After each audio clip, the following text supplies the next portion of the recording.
বাংলাদেশে বৈষম্যের অবসানের কথা বলে গলাবাজি করলেও নতুন দলে শীর্ষ পদে সংখ্যালঘু সম্প্রদায়ের কারোর জায়গা হয়নি।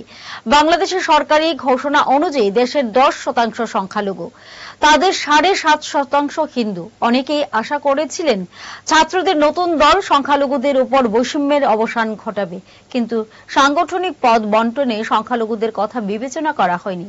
এদিকে কয়েকদিন আগে মোহাম্মদ ইউনূসের নেতৃত্বাধীন অন্তর্বর্তী সরকারের অ্যাটর্নি জেনারেল মোহাম্মদ আসাদুজ্জামান বলেছিলেন, দেশের 90% নাগরিক মুসলিম, তাই বাংলাদেশের সংবিধানে ধর্মনিরপেক্ষ শব্দটির কোনো প্রয়োজন নেই।